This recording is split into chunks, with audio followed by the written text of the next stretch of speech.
ওম নমঃ শিবায়। জয় শিব শম্ভু।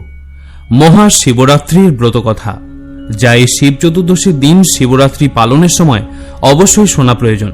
বিশেষ করে যারা মহাশিবরাত্রির ব্রত পালন করছেন তাদের এই শিবরাত্রির ব্রতকথা এবং শিবের অষ্টোত্তর শতনাম অবশ্যই শোনা প্রয়োজন। যারা প্রথম প্রহরেই পূজা সমাপ্ত করছেন তারা প্রথম প্রহরেই এই শিবরাত্রির ব্রতকথা শ্রবণ করে নেবেন। আর যারা সমগ্র রাত্রি জাগরণ করে এই পূজা সম্পন্ন করছেন তারা চেষ্টা করবেন প্রত্যেক প্রহরের পর এই ব্রতকথা শ্রবণ করার। এখন আপনাদের সামনে পরিবেশন করছি মহাশিবরাত্রির ব্রতকথা। পুরাকালের কথা, তখন কৈলাস পর্বতের শিখর ছিল সর্বরত্নে অলঙ্কৃত। ছিল ছায়া সুনিবিড় ফুলে ফলে শোভিত বৃক্ষ, লতা এবং গুল্ম ঢাকা। পারিজাত সহ অন্যান্য পুষ্পের সুগন্ধে চারিদিক থাকত আমোদিত। এখানে সেখানে দল বেঁধে নৃত্য করে বেড়াত স্বর্গের অপ্সরারা। ধ্বনিত হতো আকাশ গঙ্গার তরঙ্গ নিনাদ। ব্রহ্মার্ষিদের কণ্ঠ থেকে শোনা যেত বেদ ধ্বনি। এই কৈলাস শিখরে শিব পার্বতী বাস করতেন। গন্ধর্ব, সিন্ধ, চারণ প্রভৃতি তাদের সেবা করতেন। পরম সুখে ছিলেন শিব পার্বতী। একদিন পার্বতী শিবকে প্রশ্ন করলেন, ভগবান, আপনি ধর্ম, অর্থ, কাম এবং মোক্ষদাতা। আপনি কোন ব্রত বা তপস্যায় সন্তুষ্ট হন তা আমাকে কৃপা করে বলুন। দেবী পার্বতীর কথা শুনে শিব বললেন, দেবী, ফাল্গুন মাসের কৃষ্ণপক্ষের চতুর্দশী তিথির রাত্রিকে শিবরাত্রি বলা হয়। এ রাত্রিতে উপবাস করলে আমি অত্যন্ত সন্তুষ্ট হই। স্নান, বস্ত্র, ধূপ, পুষ্প ও অর্চনায় আমি যতটুকু সন্তুষ্ট হই তার চেয়ে অনেক বেশি সন্তুষ্ট হই শিবরাত্রির উপবাসে।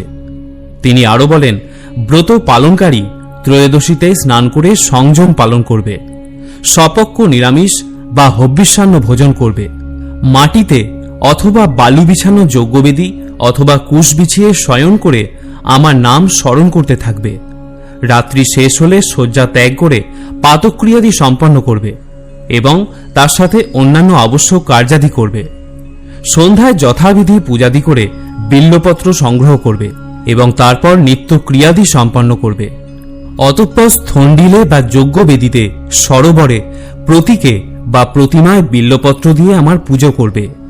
একটি বিল্লপত্র দ্বারা পূজা করলে আমার যে প্রীতি জন্মে, সকল প্রকার পুষ্প একত্র করে কিংবা মণিমুক্তা, প্রবাল বা স্বর্ণ নির্মিত পুষ্প দিয়ে আমার পূজা করলেও আমার তার সমান প্রীতি জন্মায় না। প্রহরে প্রহরে বিশেষভাবে স্নান করিয়ে আমার পূজা করবে। পুষ্প, গন্ধ, ধূপাদির দ্বারা যথোচিত অর্চনা করবে। প্রথম প্রহরে দুগ্ধ, দ্বিতীয় প্রহরে দধি, তৃতীয় প্রহরে ঘৃত এবং চতুর্থ প্রহরে মধু দিয়ে আমাকে স্নান করাবে এবং পূজা করবে। এছাড়া যথাশক্তি নৃত্য গীতাদি দ্বারা আমার প্রীতি সম্পাদন করবে। হে দেবী, এই হলো আমার প্রীতিকর ব্রত। এই ব্রত সম্পন্ন করলে তপস্যা ও যজ্ঞের পূর্ণ লাভ হয় এবং ষোলকলায় দক্ষতা জন্মায়। এই ব্রতের প্রভাবে সিদ্ধি লাভ হয়। অভিলাষী ব্যক্তি সপ্তদ্বীপা পৃথিবীর অধীশ্বর হয়। মহাদেব পার্বতীকে আরো বলেন, এবার শিব চতুর্দশীর তিথির মাহাত্ম্য বলছি, তুমি শ্রবণ করো। একদা সর্বগুণযুক্ত বারাণসী পুরীতে ভয়ঙ্কর এক ব্যাধ বাস করত।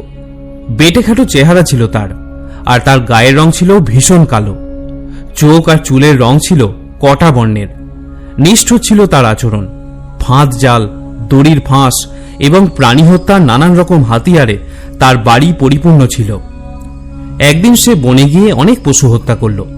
তারপর নিহত পশুদের মাংসভার নিয়ে নিজের বাড়ির দিকে রওনা হল।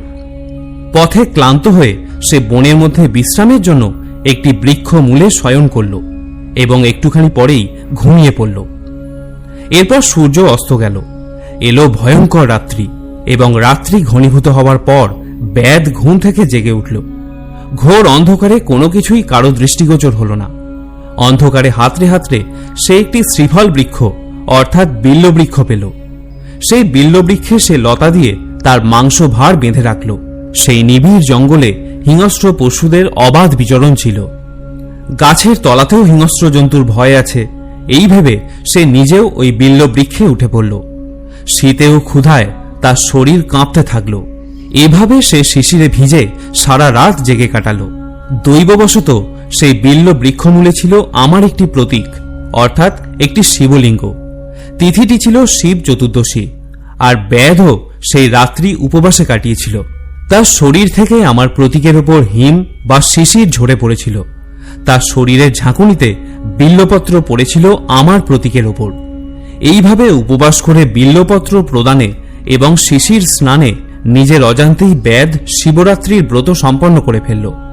দেবী, তিথি মাহাত্ম্যে কেবল বিল্লপত্রে আমার যে প্রীতি হয়েছিল, স্নান, পূজা বা নৈবেদ্যাদি দিয়েও সেই প্রীতি সম্পাদন সম্ভব নয়। তিথি মাহাত্ম্যে ব্যাধ মহাপুণ্য লাভ করল। পরদিন উজ্জ্বল প্রভাতে ব্যাধ নিজের বাড়িতে গমন করল। কালক্রমে একদিন ব্যাধের আয়ু শেষ হয়ে গেল। যমদূত তার আত্মাকে নিতে এসে তাকে যথারীতি যমপাশে বেঁধে ফেলতে উদ্যত হল। অন্যদিকে আমার পাঠানো দূত ব্যাধকে শিবলোকে নিতে এলো, আর আমার দূতের দ্বারা আহত হয়ে যমদূত যমরাজকে নিয়ে আমার পুরোদ্বারে উপস্থিত হল। দরজায় শিবের অনুচর নন্দীকে দেখে যম তাকে সব কথা খুলে বললেন। এই ব্যাধ সারা জীবন ধরে কুকর্ম করেছে, প্রাণী হত্যা সহ অনেক ভয়ঙ্কর অপরাধ করেছেন। যমরাজ এইসব কথা দ্বাররক্ষক নন্দীকে জানালেন। তার কথা শুনে নন্দী মহারাজ বললেন, ধর্মরাজ, এতে কোনো সন্দেহই নেই যে ওই ব্যাধ দুরাত্মা। সে সারা জীবন অবশ্যই পাপ করেছে, কিন্তু শিবরাত্রির ব্রতের মাহাত্ম্যে সে সমস্ত পাপ মুক্ত হয়েছে এবং সর্বেশ্বর শিবের কৃপালাভ করে এই শিবলোকে এসেছে। নন্দীর কথা শুনে ধর্মরাজ অত্যন্ত বিস্মিত হলেন। তিনি শিবের মাহাত্ম্যর কথা ভাবতে ভাবতে যমপুরীতে ফিরে গেলেন। শিব পার্বতীকে আরো বললেন, এই হল শিবরাত্রি ব্রতের মাহাত্ম্য। শিবের কথা শুনে শিবজায়া হিমালয় কন্যা পার্বতী অত্যন্ত বিস্মিত হলেন। তিনি শিবরাত্রি ব্রতের মাহাত্ম্য নিকটজনের কাছে বর্ণনা করলেন। তারা আবার তা ভক্তিভরে জানালেন পৃথিবীর বিভিন্ন রাজাকে। এভাবেই শিবরাত্রির ব্রত পৃথিবীতে প্রচলিত হল। ভগবান শিবকে বলা হয় আশুতোষ, অর্থাৎ আশু বা খুব তাড়াতাড়ি অল্পেই যিনি তুষ্ট হয়ে যান। ফলে সব পুরাণ মতে তাকে তুষ্ট করার জন্য পঞ্চাক্ষরী বীজমন্ত্র ওম নমঃ শিবায় যথেষ্ট। নিষ্ঠা সহকারে ভক্তি ভরে নমঃ শিবায় উচ্চারণেই তাই শিব পূজার যাবতীয় বিধি সম্পন্ন হয়। কিন্তু মহাশিবরাত্রির পূজা অন্য দিনের শিব পূজার থেকে একটু আলাদা। এটি ব্রত, অর্থাৎ এটি হল বিশেষ পূজার দিন। যে কোনো ব্রত পালনের কিছু বিশেষ নিয়ম থেকেই থাকে। মহাশিবরাত্রিরও রয়েছে। যেহেতু সারা বছরব্যাপী শিব পূজার মধ্যে এটি হল সর্বশ্রেষ্ঠ, তাই এই ব্রত পালন শুরু হয় মহাশিবরাত্রির আগের দিন থেকে, শেষ হয় পরের দিন। অর্থাৎ এই ব্রত পালনের জন্য ত্রয়োদশী থেকেই সংকল্প নিতে হয়। ফাল্গুন মাসের কৃষ্ণপক্ষের চতুর্দশী তিথিকেই শিবপুরাণ বা মহাশিবরাত্রি বলে। তাই ত্রয়োদশী তিথি থেকেই নিজেকে প্রস্তুত করতে হবে এই বিশেষ পূজার জন্য। শিবপুরাণ মতে এবং মহাশিবরাত্রি ব্রতপালন বিধি অনুসারে ত্রয়োদশীতে একবেলা নিরামিষ আহার খেয়ে থাকতে হয়, যাতে চতুর্দশীতে উদরে আহারের কণামাত্র না থাকে। মহাশিবরাত্রি দিন একেবারেই সকালে ঘুম থেকে উঠে পড়ার নিয়ম। ঘুম থেকে উঠেই স্নান পর্ব সেরে নিতে হয়। কালো তিল ভেজা জলে স্নান করাই বিধেয়। শিবপুরাণের মতে তাতেই শরীর শুদ্ধ হতে পারে। স্নান পর্ব মিটে গেলে সংকল্পের পালা, কেননা এই পূজা এবং ব্রত পালন করতে হয় নিজেকে সংযত রেখে।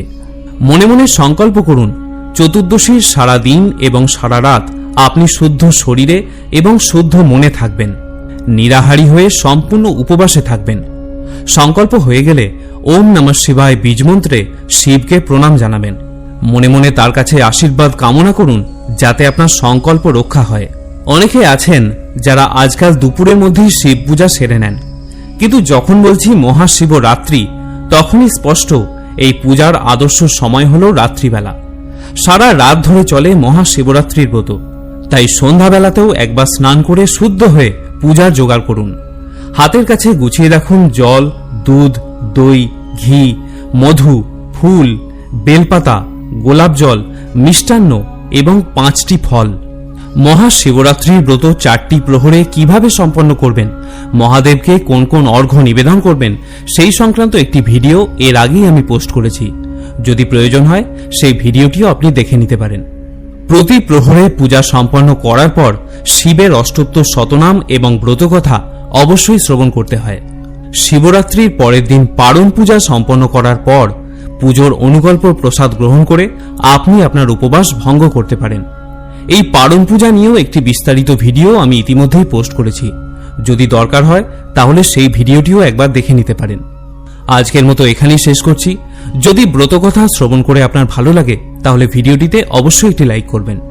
সকলে ভালো থাকুন, সুস্থ থাকুন এবং আনন্দের সঙ্গে শিবরাত্রির ব্রত উদযাপন করতে থাকুন। ওম নমঃ শিবায়।